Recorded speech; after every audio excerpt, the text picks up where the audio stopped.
আসসালামু আলাইকুম। আন্তর্জাতিক বাংলা সংবাদে আপনাদের স্বাগতম। শুরুতে জানিয়ে দিব সংবাদ শিরোনাম, পরে বিস্তারিত। প্রথমবারের মতো ইসরায়েলে নূর ক্ষেপণাস্ত্র ছুড়ল হিজবুল্লাহ। অন্যদিকে মোসাদের সদর দপ্তর লক্ষ্য করে রকেট হামলার দাবি হিজবুল্লাহর। এবং ইসরায়েলি স্থলবাহিনীর উপর রকেট নিক্ষেপ। আরো জানিয়ে দিব আন্তর্জাতিক আহ্বানে তোয়াক্কাই করল না ইসরায়েল। অন্যদিকে যুক্তরাষ্ট্রকে জানিয়ে লেবাননে ইসরায়েলি স্থল অভিযান। এবং সবশেষ জানিয়ে দিব হাসান নাসরুল্লাহর শাহাদাত কি লেবাননের প্রতিরোধকে অক্ষম করবে। এতক্ষণ দেখছিলেন সংবাদ শিরোনাম, এবার বিস্তারিত। তার আগে আপনি আমাদের ভিডিওটি কোন জেলা থেকে দেখছেন অবশ্যই কমেন্ট করে জানিয়ে দেবেন এবং আমাদের সাথে থাকার জন্য চ্যানেলটি সাবস্ক্রাইব করে দিবেন।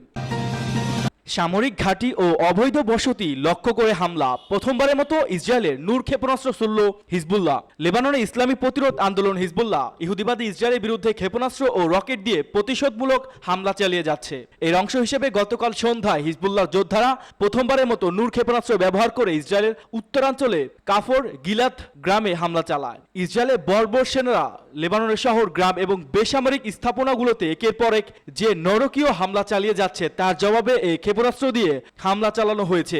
হিজবুল্লাহর একটি সূত্র জানিয়েছে নূর ক্ষেপণাস্ত্র হচ্ছে ব্যালিস্টিক ক্ষেপণাস্ত্র। এদিকে গত কয়েক ঘন্টায় হিজবুল্লাহর যোদ্ধারা ইসরায়েলের কয়েকটি সামরিক ঘাঁটি ও অবৈধ ইহুদি বসতি লক্ষ্য করে ঝাঁকে ঝাঁকে রকেট ছুটছে।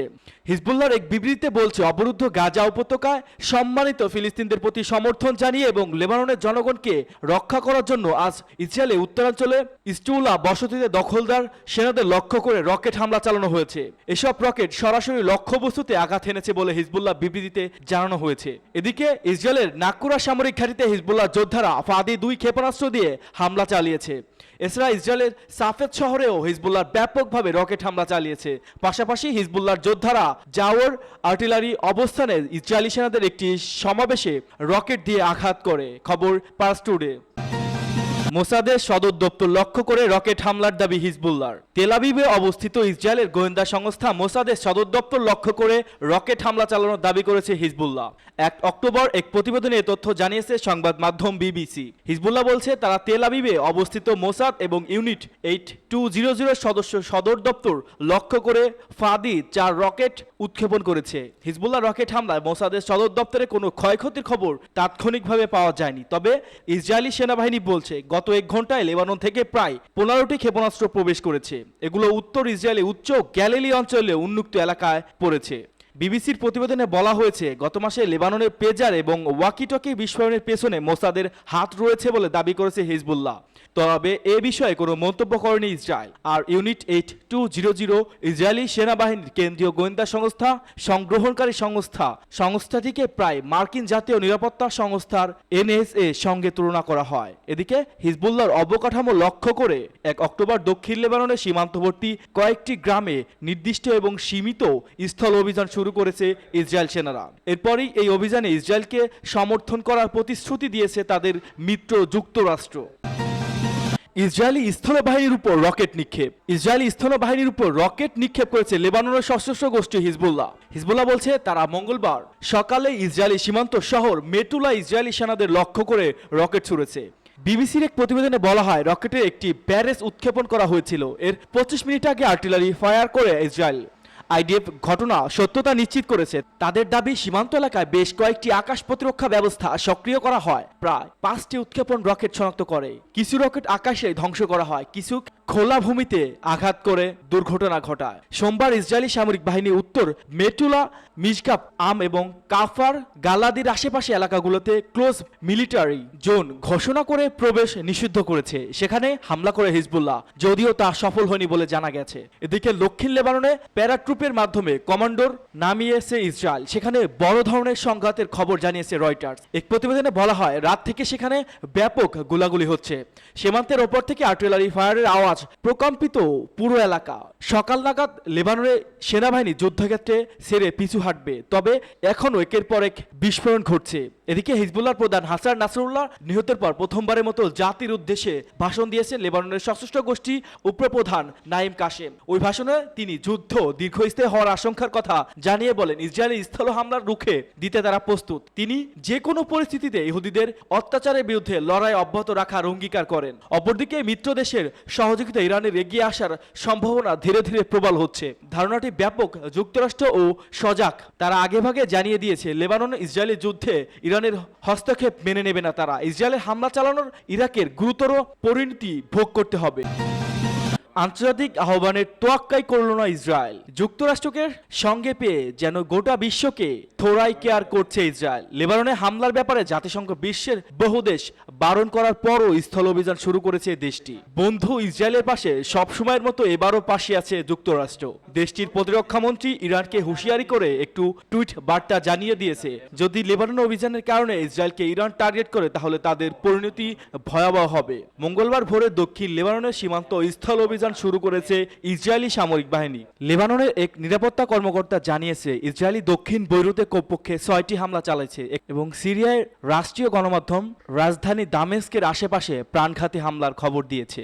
উত্তেজনা হ্রাসে আন্তর্জাতিক আহ্বানের সত্ত্বেও ইসরায়েলি ইরান সমর্থিত হিজবুল্লাহর বিরুদ্ধে লড়াই চালিয়ে যাওয়ার অঙ্গীকার করছে।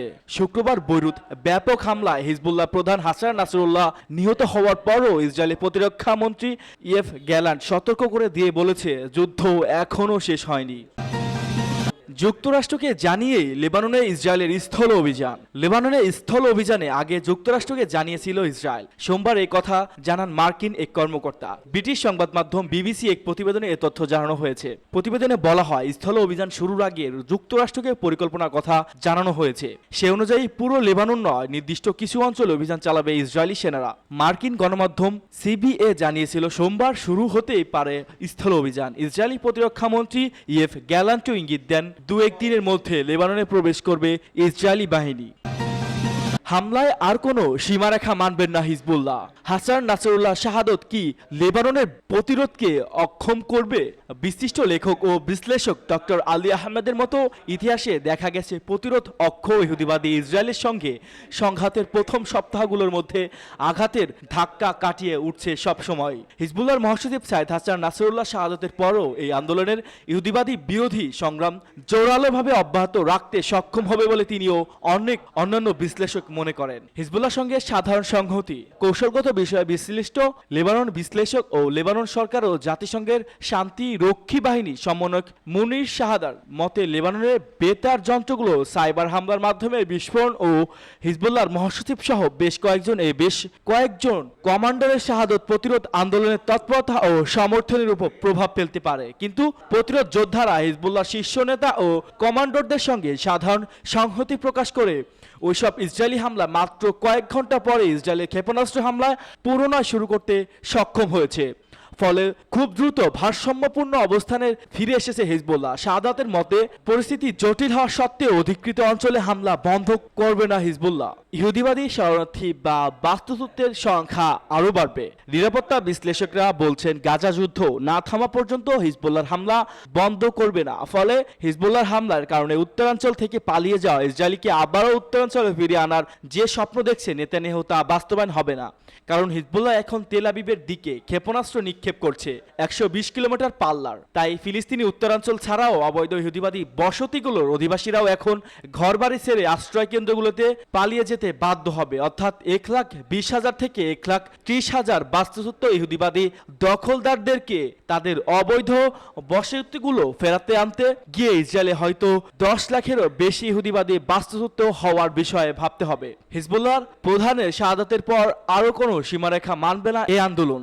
শাহাদার মতে, ইহুদিবাদী ইসরায়েল হিজবুল্লাহ সব সীমারেখাগুলো লঙ্ঘন করা এখন অনেকে মুক্তভাবে আচরণ করবে হিজবুল্লাহ। ফলে হিজবুল্লাহ সেনারা এখন দূরপাল্লার ক্ষেপণাস্ত্র হামলা বাড়িয়ে দিয়েছে এবং নতুন ক্ষেপণাস্ত্র ও গোলা ব্যবহার শুরু হয়েছে। স্থল অভিযান হিজবুল্লাহর জন্য হবে তুরুপের তাস।